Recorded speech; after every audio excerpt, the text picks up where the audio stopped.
Guten Morgen. Es ist kurz vor 6, es ist noch stockdunkel draußen. Und wir stehen jetzt auf, packen alles zusammen und fahren dann los. Weil heute geht's auf Safari. Und by the way, wir haben eine Maus im Bus.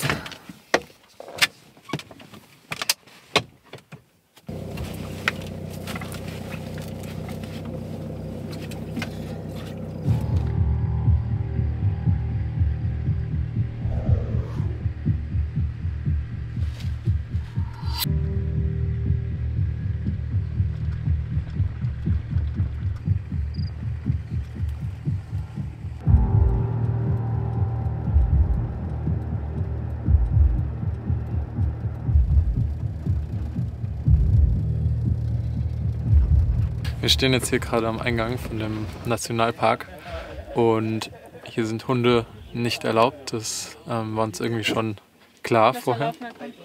Und jetzt haben wir Leute. Und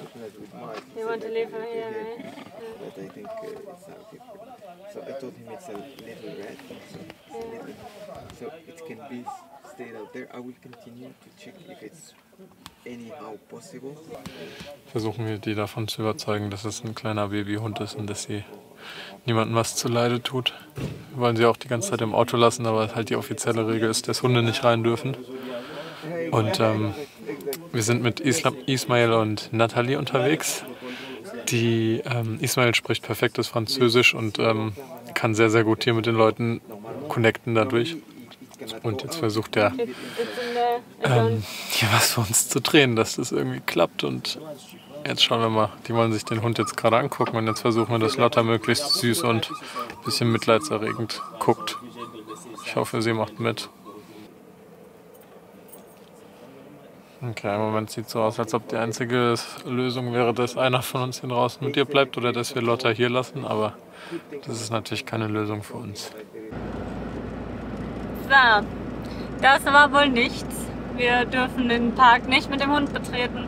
Ehrlich gesagt war das natürlich zu erwarten. Und wir hatten auch im Internet gelesen, dass Hunde theoretisch nicht erlaubt sind. Aber wir dachten uns, wenn wir es irgendwo schaffen können, mit Lotta in so einen Nationalpark reinzugehen, dann wahrscheinlich hier, weil hier einfach nicht so viel Tourismus, also es nicht so touristisch ist.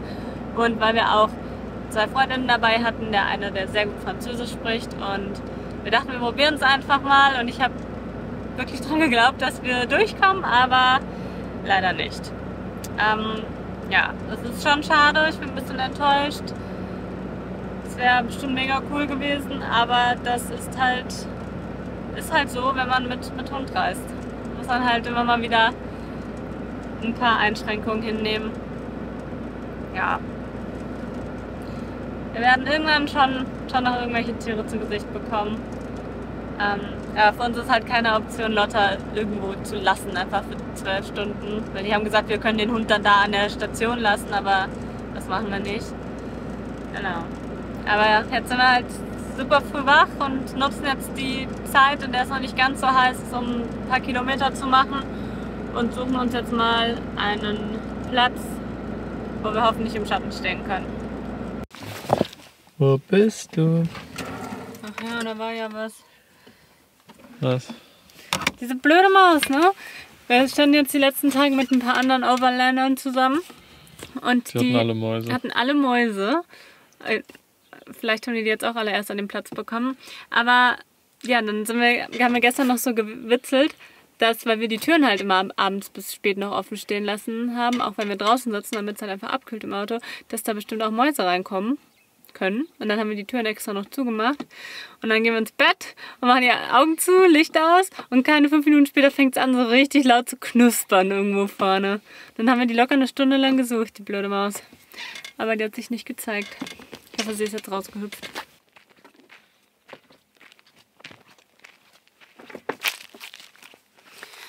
Ach, das war jetzt hier ein kleiner Kaffeepausenspot. Und ich glaube, wir haben jetzt... Wie viel Uhr haben wir? 10:15 Uhr. Wir haben jetzt 10 und die Sonne steigt so langsam. Und man merkt direkt, dass es jetzt langsam warm wird. heiß wird. Deswegen fahren wir jetzt mal weiter und suchen uns einen Campingplatz. Ich weiß, ich habe das Gefühl, die Videos sind immer sehr... Wir reden viel über das Wetter und über die Hitze. Ich hoffe, es ist nicht zu viel. Aber das ist halt ein Thema, was uns momentan sehr viel beschäftigt. Beziehungsweise was uns ja auch einschränkt irgendwo in unserem Tagesablauf. Und ja, ich muss sagen, ich beneide euch ein bisschen drum. Um das kalte Winterwetter in Deutschland. Hätte ich jetzt gerade auch nichts dagegen. Aber ich will mich auch nicht beschweren. Ist auch schon cool, hier im Top rumzulaufen im Januar.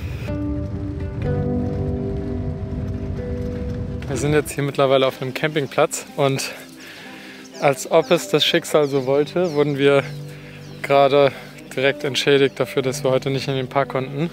Wir stehen hier wieder direkt an einem Fluss und auf der anderen Seite steht gerade einfach ein Hippo. Und wir haben jetzt die letzten Tage an diesem schönen Platz, an dem wir standen, haben wir die ganze Zeit Ausschau gehalten nach Hippos, weil da gab es auch welche und dann immer wieder von Leuten gehört, dass sie welche gesehen haben. Und jetzt sind wir 10 Minuten hier und jetzt sehen wir eins und zwar in der vollen Größe, steht auf der anderen Seite vom Ufer, nicht einfach nur unter Wasser. Wow, das sind echt riesige Tiere.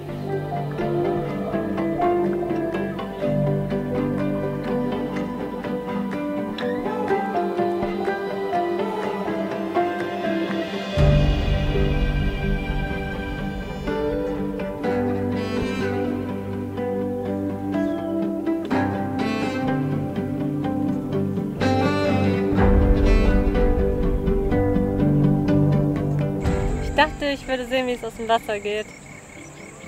Aber... Sehr cool. Ja, aber ich sehe es ist jetzt untergetaucht, man sieht es nicht mehr. Und ich habe da hinten am Wasser, am Uferrand das irgendwo spritzen sehen. Da habe ich schnell die Kamera geholt, aber ich glaube, das ist in dem Busch verschwunden. Schade. That's how we spend our day. Den ganzen Tag dieses Hippo angeschaut. Naja, man muss sagen, dafür, dass es heute Morgen so aussah, als ob wir kein Wildlife zu Gesicht bekommen. Haben wir echt einen richtig tollen Campingplatz gefunden. Auf den ersten Blick sah der nicht ganz so gut aus, weil irgendwie die Hälfte davon zerfallen ist. Wir sind überall so Häuschen, die sind aber irgendwie teilweise so ein bisschen runtergekommen. Aber wir stehen halt hier direkt am Fluss mit dem Blick auf den Nationalpark, in dem wir nicht reingekommen sind. Aber jetzt können wir immerhin von außen was beobachten und das ist eigentlich ganz cool. Und wir sind ganz alleine hier. Ja, hier ist echt niemand. Niemand in diesen Hütchen, die hier vermietet werden und auch kein Camper. Ja. Und es ist echt günstig. Was zahlen wir jetzt? Wir zahlen jetzt 3.500 Francs Das sind für eine Nacht. Das sind 5 Euro, 5 oder Euro. weniger als 5 Euro. Für uns beide und Ja. Auto. Und das ist, man muss ja mal dazu sagen, Marokko war ja echt günstig, auch was Campingplätze und sowas anging. Also wenn man wusste, wo man hinging, war Marokko sehr günstig. Ja. Und der Senegal ist nach unserem Gefühl im Vergleich viel, viel teurer. Auch also einkaufen generell. Ja. Auch in den, also jetzt nicht, wir gehen jetzt nicht immer zu den französischen Ketten, sondern auch bei den Locals Ja. und so. Das ist alles deutlich teurer. Und die Campingplätze auch, das zahlst du im Schnitt über 10 Euro pro Ja. Nacht. Also, Deswegen haben wir hier einen richtig guten gefunden. und das Bier kostet auch nur 1.000. Das kostet nämlich bei den anderen auch 2.000. Und der wird von Locals geführt, glaube ich, soweit ich weiß. Also von daher Ja, gut, Geld gut investiert. das stimmt.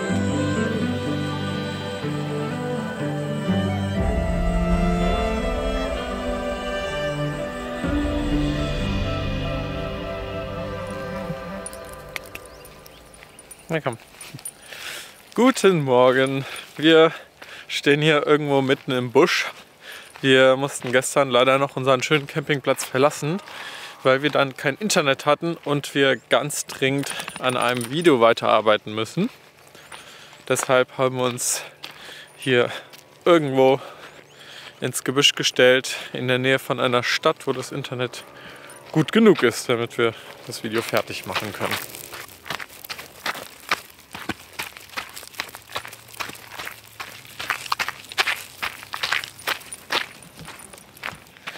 Eine Challenge, die wir auf dieser Reise haben, ist jetzt definitiv das Wildcampen.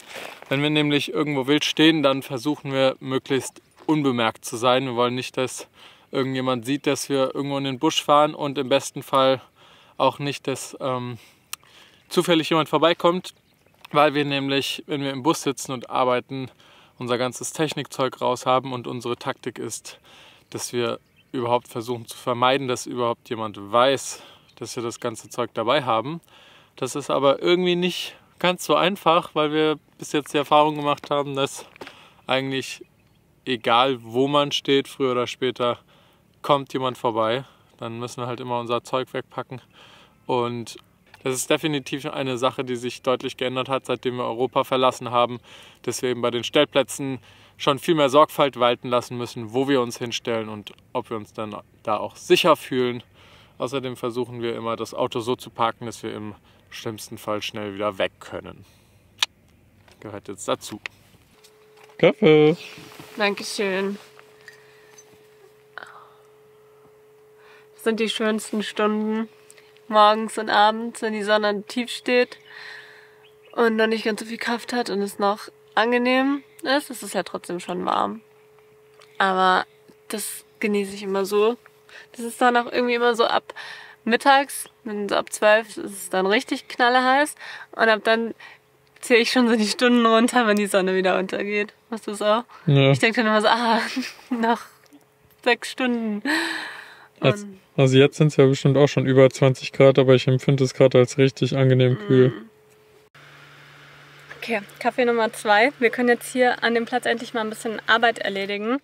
Wir haben in letzter Zeit so ein paar Problemchen damit, unsere Videos rechtzeitig zu schneiden und hochzuladen und so weiter, weil es erstens hier in der Gegend, wo wir gerade sind, im Südosten des Senegals, leider keine super regelmäßige Netzabdeckung mehr gibt. Das war im Norden anders. Und weil es zweitens einfach zu heiß ist für unsere Technik. Man merkt es total so ab 12 Uhr mittags bis 16, 17 Uhr, wo die Sonne dann langsam wieder sinkt, da streiken die Geräte einfach. Also wir haben ja große Dateien, schneiden ja in 4K und wir brauchen sehr viel Rechenleistung dafür. Und man merkt, wenn es zu heiß wird, dann funktioniert halt einfach gar nichts mehr. Dann kann man das quasi auch einfach sein lassen.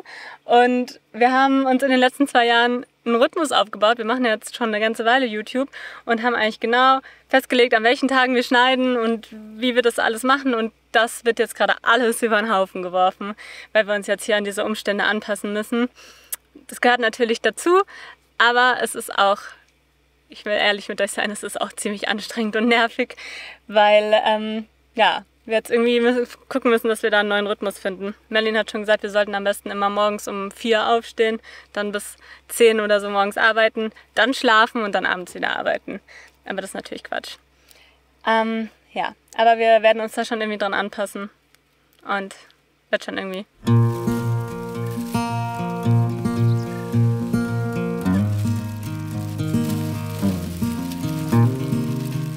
Das hier ist übrigens unsere neueste Innovation im Kampf gegen die Hitze. Wir haben einige Rettungsdecken dabei und wir benutzen jetzt 2 davon, um sie mit Magneten außen an das Auto dran zu machen, auf der Sonnenseite. Und das macht echt so einen krassen Unterschied. Man merkt wirklich, dass die Thermomatten, wenn die nicht da sind, die Rettungsdecken, dass die sich selber auch aufheizen, obwohl es Thermomatten sind. Aber wenn man die Rettungsdecken noch davor macht, das ist echt wirklich ein richtig, richtig krasser Unterschied. Deswegen fangen wir jetzt jeden Morgen damit an, diese Decken da dran zu machen und versuchen einfach das Auto so kühl zu halten, wie es überhaupt geht. Das ist nämlich die einzige Chance, dass es da drin überhaupt aushaltbar ist. Weil wir natürlich auch immer den Struggle haben, gerade wenn wir arbeiten, dass wir eigentlich in der Sonne stehen müssen, weil unsere Panels da oben auf dem Dach sind und wenn wir im Schatten stehen, haben wir keinen Strom. Also es ist immer, irgendwie müssen wir halt immer abwägen, was uns wichtiger ist und so lässt es sich jetzt aber ganz gut aushalten.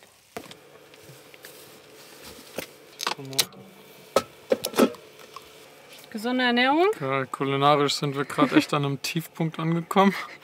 Couscous mit Gemüse und Ketchup und dazu Cola. Und kalt. Gibt mal solche und solche Tage. Haltest du, Alter.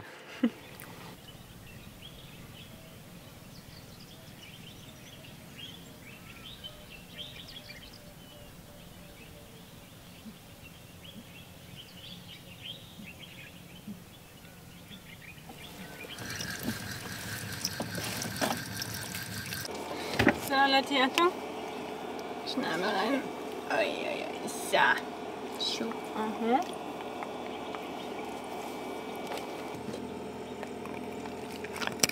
Lecker. Wir haben für Lotta so ein Kühlhalsband. Ja, das kann man nass machen. Dann kriegt sie das an und das kühlt. Und wir haben noch so eine Kühlmatte. Die reagiert auf Druck, also wenn sie sich drauflegt, dann fängt die an zu kühlen.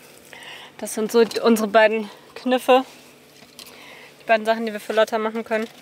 Und sonst, wenn es zu heiß wird im Bus, dann legen wir sie unter den Bus, das ist meistens ein bisschen kühler. Aber jetzt mit der neuen, super innovativen Rettungsdeckenmaßnahme, die wir hier anwenden, ist es schon ein bisschen besser hier drin.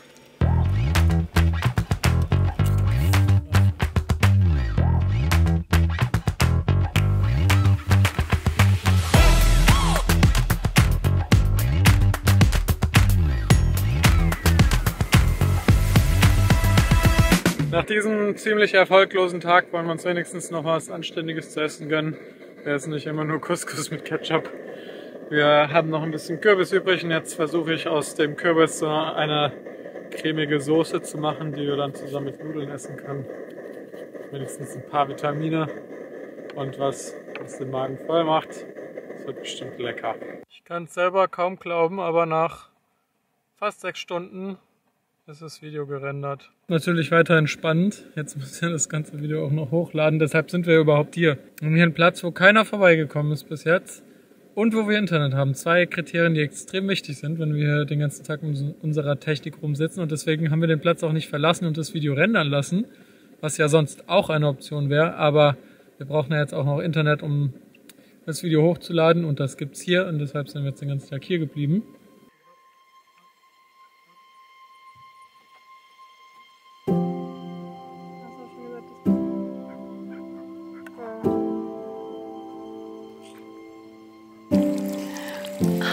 So gut. Wenn immer wir genug Wasser haben, und das haben wir jetzt, weil wir gerade aufgefüllt haben, dann gönnen wir uns abends eine Dusche an den heißen Tagen. Und so hat man wenigstens eine Chance, halbwegs frisch ins Bett zu gehen und sich nicht ganz so eklig zu fühlen. Das ist ein kleiner Luxus.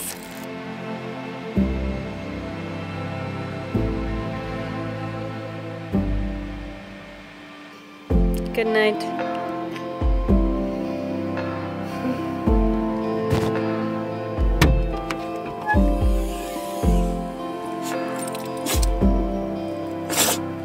Morgen. Wie hast du geschlafen? Nicht so gut. Ich auch nicht. Ich glaube, es waren immer noch 30 Grad heute Nacht im Bus. Aber jetzt gut. Ist gut.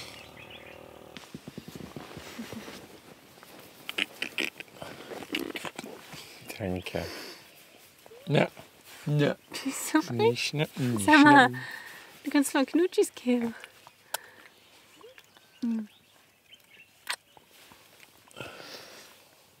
Ja, du bist so böse. Das ist so ein böses Tier.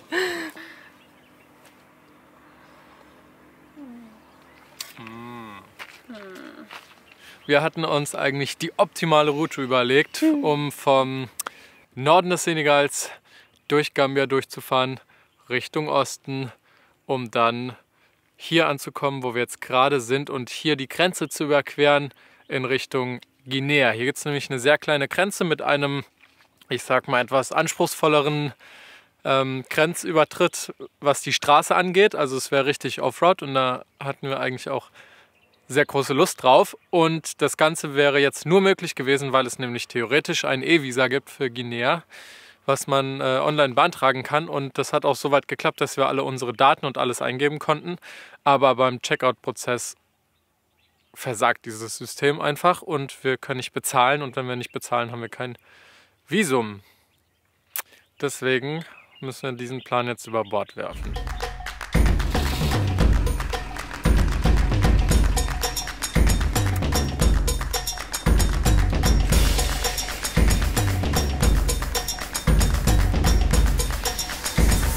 Das ist also die Lösung für unser Problem. Wir haben 3 verschiedene Optionen.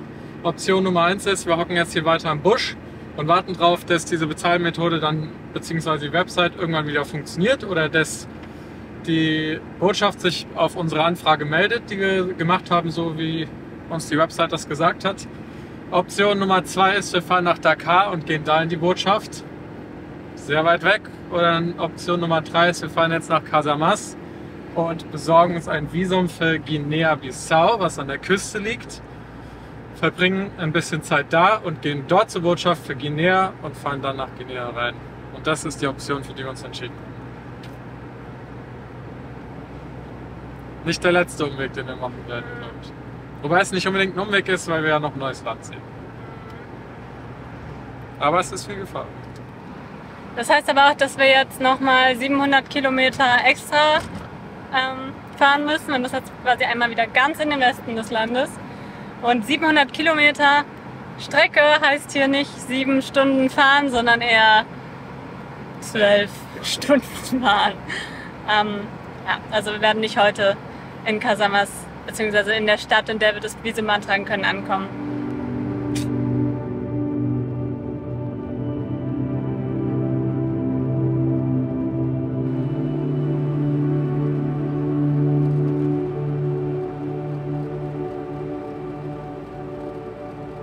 Bevor wir auf diese Reise aufgebrochen sind, wussten wir, dass es nicht immer einfach sein wird. Wir wussten, dass wir uns neuen Herausforderungen stellen müssen, dass nicht jeder Tag so läuft wie geplant und dass wir den einen oder anderen Umweg in Kauf nehmen müssen. Vielleicht sind aber die Herausforderungen auf dieser Reise nicht nur fremde Sprachen, andere Kulturen oder Probleme mit unserem Fahrzeug. Vielleicht liegt die Herausforderung vielmehr darin, sich anzupassen, Gewohnheiten abzulegen, einen neuen Rhythmus zu finden und dabei immer offen für Neues zu bleiben. Vielleicht wird es sogar das sein, was wir am Ende am meisten aus dieser Reise mitnehmen. Die Fähigkeit, sich anzupassen, ohne die eigenen Ziele aus den Augen zu verlieren.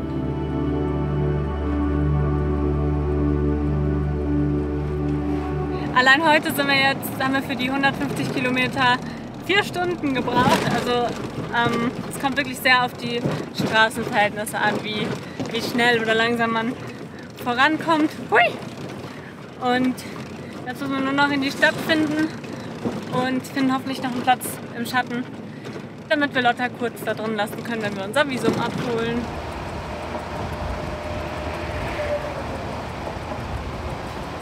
Wir haben unsere Visa für Guinea-Bissau. Das war wirklich sehr, sehr easy. Ich glaube, das hat jetzt 10 Minuten gedauert. Die Menschen in der Botschaft waren auf jeden Fall richtig nett und deshalb hoffe ich einfach mal, dass das im Land so weitergeht. Aber ich denke schon und das macht ja auf jeden Fall schon mal richtig Lust auf das Land. Außerdem haben wir schon ein paar tolle Bilder gesehen. Wir freuen uns also, dass wir jetzt das Land doch noch mitnehmen.